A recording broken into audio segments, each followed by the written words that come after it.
Greetings and salutations, everyone. I hope everyone is doing well today. Today I have a subscriber who reached out to me to share an encounter, a Dogman encounter from Maine.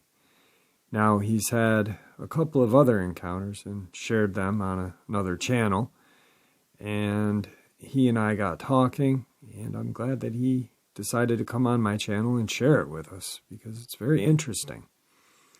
And very interesting guy. I had a long talk with him, and it was definitely a very cool experience talking with him, and I'm glad that he is able to share his encounter with us tonight.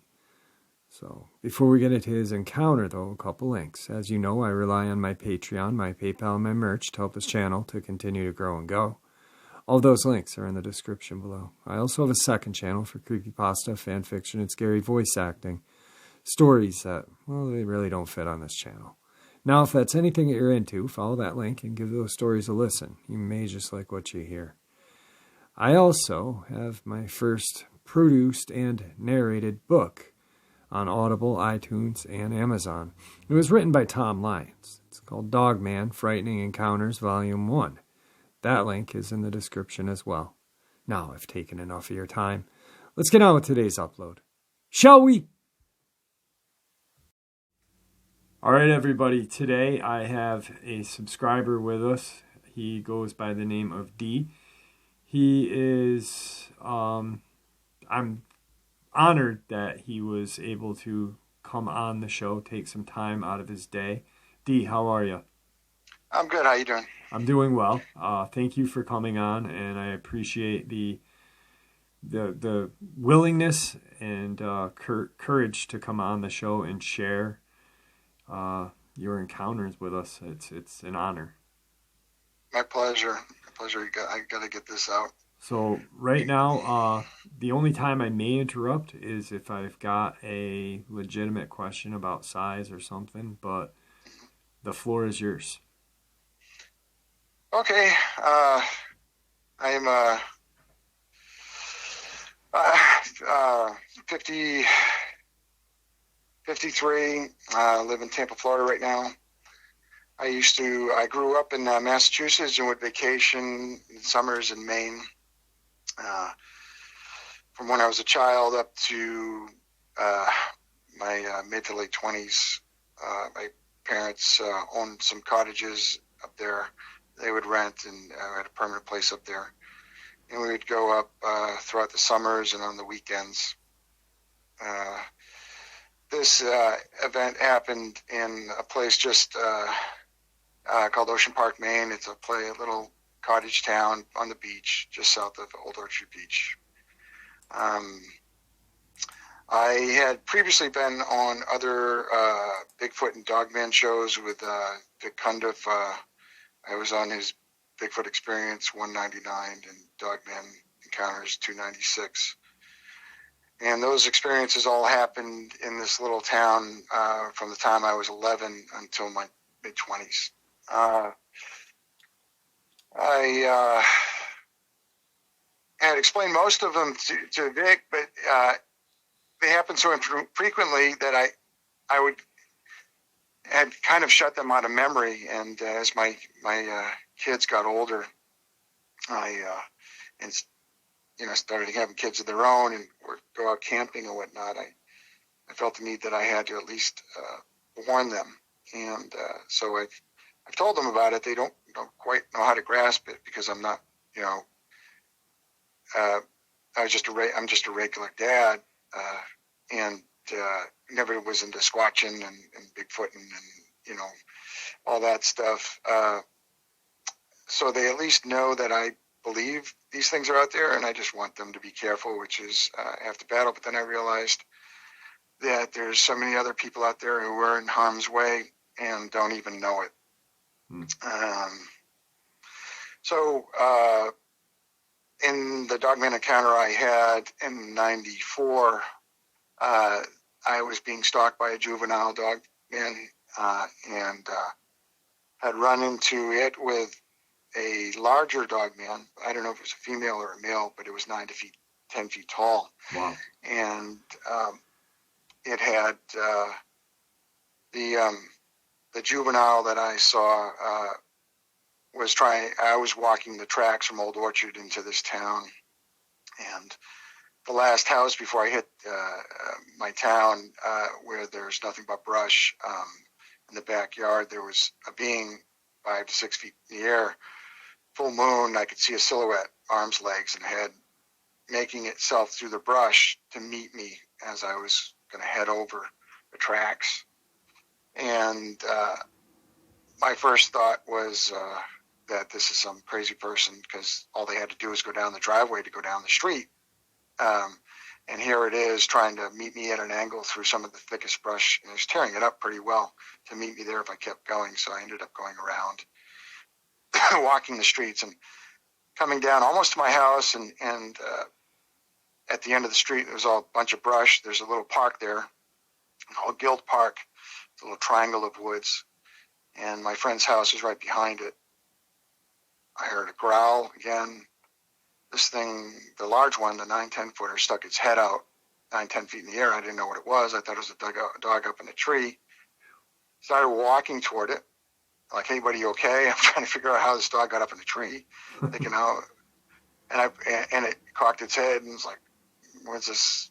You know, like dogs do. Like, what? And started looking around, cocked its head back, looking around behind me and stuff. I don't know if the cottages, everybody in this town, they go to bed. They're all families that rent. And so they go to bed at like 9 o'clock when it gets dark. And there were some lights on. I don't know if people were looking out the window when they heard me, because if you walk down the streets, my father would always get on my case with my friends when we have a group of teenagers or 20-year-olds who were out, run down to the beach, and then we're real loud walking down the streets. People would complain because we'd wake up their children. So me having this interaction with this being, I don't know if someone was looking out the window and it saw them or what, but it ended up turning to its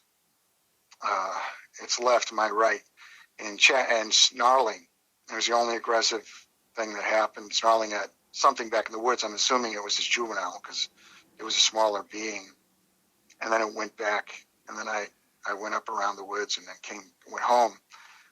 Well, shortly, I had forgotten about this, but shortly thereafter, I went to go visit my cousin's place. He has a place on the beach up in Camp Ellis, and this little town which is just south of us in Ocean Park.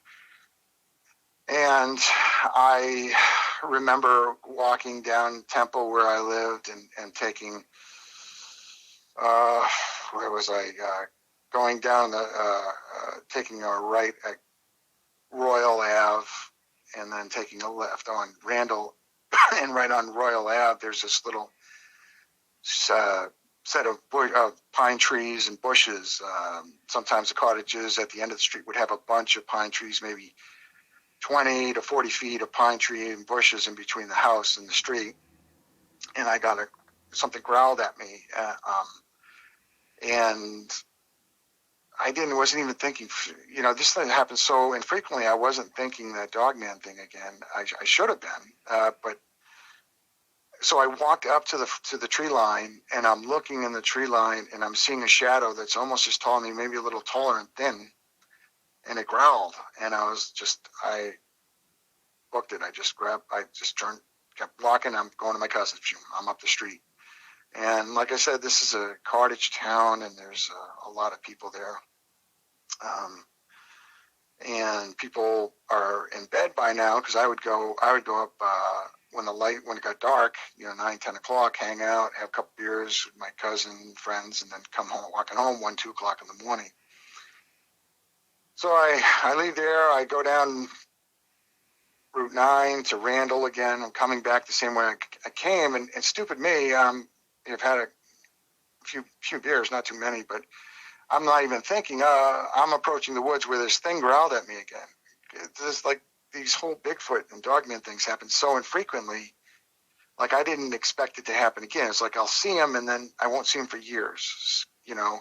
And stupid me, I'm walking down the street, and I start approaching Royal, and I hear a growl again, and I'm looking at the ground, and as I'm walking, and I look to my right, and this dog had come out from the wood line and just sat there with the houses on the right-hand side. I'm walking on the left by the sidewalk. Well, we're in the street. And it's sitting there, and it's really thin. It's probably like 5 to 6 feet tall sitting. And I was looking up online these dog-wolf hybrids with really long hair, and it was like that. The Dogman I saw prior to that, the 9-10 footer, was like a wolf dog hybrid, but really big. The head was huge. Had the hump on the back. I could see the top of the shoulders. Did you see muscular. An eye shine on that one, on the 9 to 10 footer when you saw it? Yeah. When I saw that one, it was so big. It was like muscular. Okay. Maybe the shoulder, maybe 4 feet. Wow. I mean, this thing was giant. Like, it was buff. This dog, I don't know if it was like a year old or 2 year. I don't know. But at first I thought it was just a really big, skinny dog, and it was sitting on its hindquarters. But its paws were right close to its thighs, but its paws were weird, and it's just sitting there like dogs do, and looking at me, and I'm like, oh, great. And I'm like, so this is what was staring at, it was in the woods. And I'm not even putting together, like, the huge Dogman with this might be the juvenile. This is what juveniles look like, if you know what I mean. And so I look at it, I'm like, okay, I'm going to have to make friends with this thing. It's not on a leash. You know, I don't see any collar or anything like that. And, you know, and I used to do that with dogs in the area because we had a lot of renters who'd bring their dogs up, and you know, you put your hand out to them, and, you know, hey, you know, if it was a good dog, most of them are domesticated, so they were good, and they'd wag their tail and you pet them.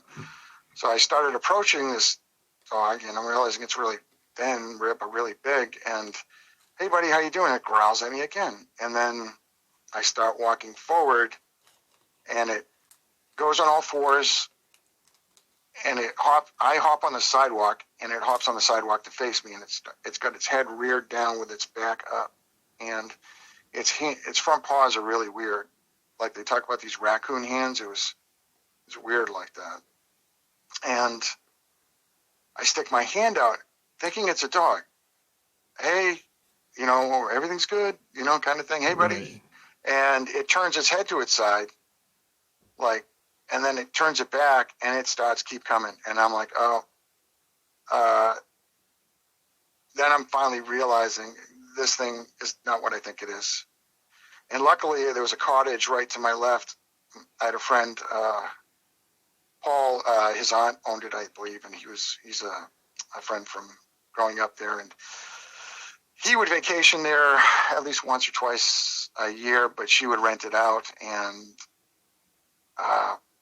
I had just enough, I mean, this thing was feet away from me. And I had just enough time to get on his porch and open up the door. Thank God it was open. I shut the door and I lied down on the front porch. It's a front porch, and the front door is right there next to it. And I'm fully trying to grasp. I'm like, oh my gosh, that must have been the little one. And it thinks I'm being aggressive with it. And I fully expected the thing to open up the door and just have at me. I didn't want to pound at the door yet, because I didn't know if Paul was there. If you only frequented there like 1 week out of the summer, 2 weeks out of the summer. And so I'm lying down trying to keep as quiet as possible. My heart's racing like crazy. I'm praying, and I was so scared I passed out. I literally passed out, and thankfully it didn't. It ran off. Must have run off. And at 6 a.m., whoever was renting came down, and the guy, the wife had got her husband out there, and he grabbed me, and he's like, "Hey, what are you doing here?" And I'm like, "I'm sorry, this is my friend Paul's place. You're renting here. I apologize." So some dog chasing me, and I wasn't going to tell him some werewolf chasing me or anything like that. Right. And he's like, "No, get out of here!" And I'm like, "Oh, thank God you didn't call the cops. I would have gotten in big trouble and everything." But I lived right down the street, so I was able to run home. Anyway, so so that was that experience. And when we would walk at night, generally it was a group of us. We'd have friends, and we'd never try to walk alone, because the place, we always, it was creepy. People didn't want to walk by Guild Park alone. You could hear stuff in the woods walking around in Guild Park, and that's where I ran into Bigfoot with my friends, and at least more than one occasion there. And so I've been praying to God to try to remember these things. I totally put this event out of my mind. It's hard to explain, but when you have these experiences and you try to tell people about them, especially your family and others, and they just tell you, "Look, you can't tell anybody you've seen these things. They'll think you're crazy. I'm not sure if I believe you," even though they're family members who know you wouldn't lie to them about this kind of thing. And so for me, I learned to just, okay, I'm not going to go in the woods at night. I'm not going to walk alone in the woods at night, but I'm going to get this out of my mind. And it's my coping mechanism, I guess. So I was just trying to remember that. And then there was one other Bigfoot experience where we went down West Grand, Route 9 to Old Orchard, and we actually got right to Old Orchard with a bunch of my friends. I think there's a mini golf on the left-hand side there now. And there's a restaurant that used to be there. My friend used to work in. And my friend looks over, and I'm like, "What's going on?" And he's like, "There's a Bigfoot in their dumpster." And this is Old Orchard Beach. Nothing but people walking up and down the side. You wouldn't believe it. And I was like, "What?" And this is not a Bigfoot guy. None of us were Bigfoot guys. We were just kind of like, "What?" And I looked over, and his brother and his friends were like, "You're crazy." And I'm like, "What, dude?" And I started running after it, and it booked right behind there's the railroad tracks, and it went right on the railroad tracks. I ran up to the railroad tracks, and it was like 50 yards ahead of me, 30, 50 yards ahead of me. And it was all black, and it wasn't as big as the alphas that I saw that were like 10 to 12 feet. This thing was like my height. And I'm running, it's running, and it turns around, and it does a scream at me. And I just wanted to see it. I wasn't trying to run it down or anything.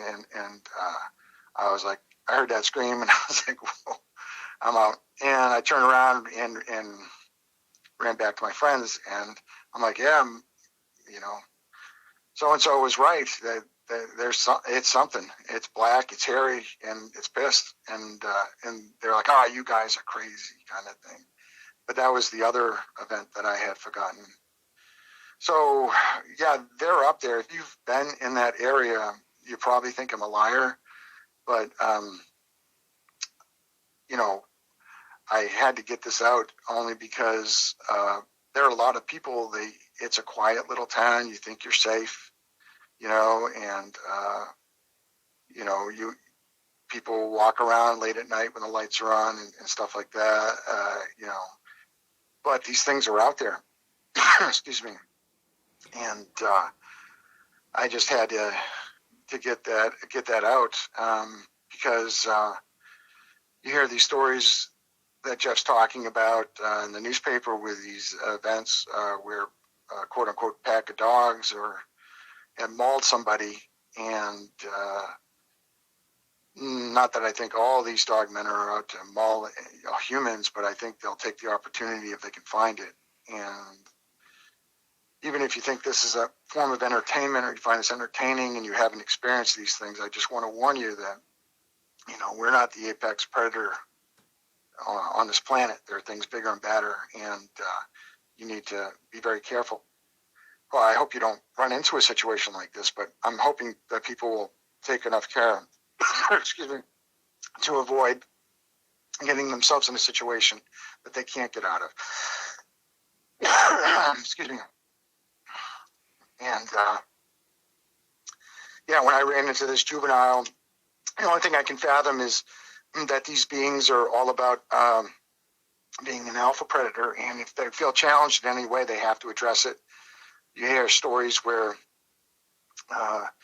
people take a pot shot at them, and then they drive home, and then the things in their backyard tearing their dogs to pieces because it feels like you went to its home and disrupted its life, and it's going to come find you. Well, I think they also have the attitude that the alpha reigns and you need to be tough, the survival of the fittest kind of thing. And if they feel challenged at all, they're more than happy to pick a fight. I think that's kind of what this juvenile did. I think it was confused because I was trying to be friendly and sticking my hand out, telling me, thinking it's a really tall, thin dog, and then realizing it's got hands, like raccoon hands. And like, oh crap, this was the one that was tracking me the other day and had led the 9-10 footer to me. And maybe he wasn't satisfied with the way the 9-10 footer dealt with it by just leaving me alone, and thought, well, I'm going to address this guy, and if he addresses me back, the game's on. That's the way I felt. I mean, it sounds weird, but I honestly think this is the way these things operate. I think they're very, very animalistic, but they're very, very smart. They're not quite human, not quite dog, but they're very territorial. And, I think it took it as me retreating and hiding as sufficient. Like, okay, I'm still the badass. I'm going to leave him alone kind of thing. Right. But that was it. So. Well, I appreciate you taking, the time, like I said. Just one couple quick questions on when you were face to face with it, and you had your hand down, like, to coax it over to, say, hey, I'm friends with you. Yeah.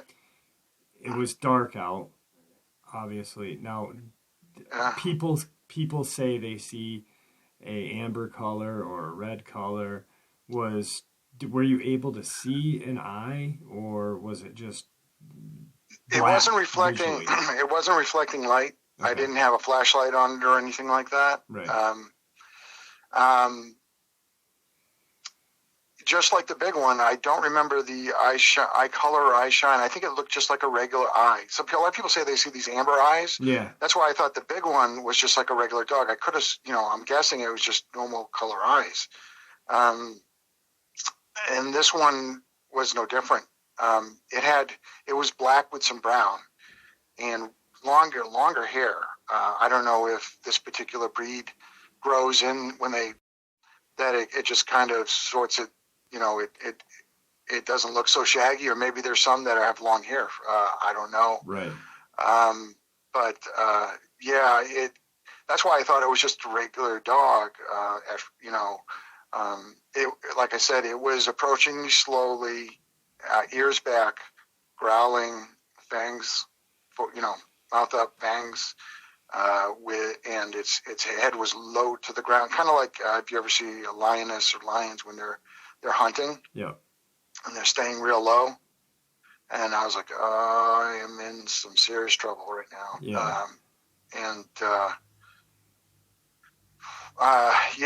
so it's weird because, when you don't experience these things or you experience limited things, 99% of your mind's on normal, not this. And then when you realize you're in that situation, it's just, fight or flight kicks in, of course. But it's really a hard thing. You end up getting like PTSD and shock. Oh, yeah. Yeah, absolutely. That's why I think I passed out, because my heart was going a mile a minute. I thought, okay, this thing's going to open the door. Yeah. Lying on the ground, it's going to gut me. I'm going to be pounding on the door. They're going to find me ripped to shreds. Yeah, that's a good explanation, because, you've heard people through other encounters that say, hey, I saw this thing out my kitchen window or my bedroom window, and it scared me, and I ended up going back to sleep. Well, it's the shock. People are like, well, how did they fall back to sleep, or this and that? Well, your adrenaline is up so high, and then it goes, and you're left with nothing. It's almost like, a crash, Yeah. And Yeah. so, I mean, you're absolutely lucky that the door was unlocked on that house, on the cottage, you know, and Yeah. Yeah. Yeah. Like I said, yeah, thank God. You know, I was praying big time. I can't, you know, and that's why another reason I'm doing this. I'm like, if that door was locked, there's a good chance I'd be the pack of dogs guy. You know what I mean? yeah, yeah, exactly. I've run into up there where people had their hunting dogs that got loose and they easily tear a person up. You know. Uh, so, but yeah. I mean, I count my blessings. Like, you know, thank God, and literally prayed about it. And it was, you know, from listening to your show and other shows, I've been trying to piece together the whole situation. That's the way I kind of saw it. I just kind of saw it as these things are super uber territorial, and it felt challenged. And you know, because it didn't get me the first time, maybe it knew I would walk around at night visiting friends, Right. and had no problem being like 2:00 in the morning, just walking around, be the only person in town up walking around, getting home or whatever. And I don't know if it was following me or what, but maybe it has some kind of thing where it was like, if I growl at this guy and he confronts me, game's on. You know what I mean? Yeah. And that's the way it felt. It felt like as soon as it sat down, it was like chill. And then I addressed it, and then it growled, and, you know, I think it took it as kind of me being aggressive again. And it, you know, can only imagine that these things, it's a survival of the fittest for them. They got to be ready to go all the time, and they have their own way of dealing things. Yeah, pack mentality and. Yep. Yeah. So. Well, you know, I really appreciate you coming on, sharing your encounter with us. You know, me and you, we had a little bit of a talk before the interview, and it was great talking with you, getting to know you. I think that it's important that more people like you come out and share, you know, because you'd bottled this up for so long, PTSD, shame, fear, whatever. And I think that it's beneficial for other people to hear someone who has had an encounter that's afraid to share it. In that way, more puzzle pieces are put into play. Maybe then we'll have that puzzle put together. So.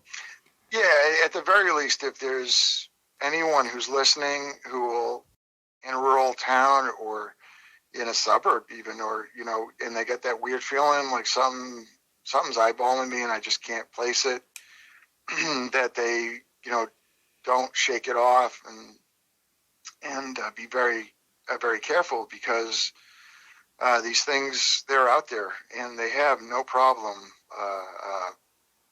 going through yards and going through trash and dumpsters and right alongside of us. I think they, you know, maybe even see us as a form of entertainment. Maybe they just like eyeballing us and seeing how we act as humans when we're walking around and whatnot. But if I can get it out there for anybody, that if you're going to go on a hike or a walk, or if you live in a rural area, don't even take putting out your trash or going for a walk lightly.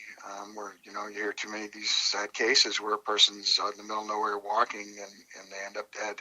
Yeah. And I think these, not all of them, but some of them are opportunists, and if they can get away with it, and they'll do it. I think they'll do it. Yeah, you know, right now we're dealing with. I 100% believe that what happened in Texas was an opportunistic kill.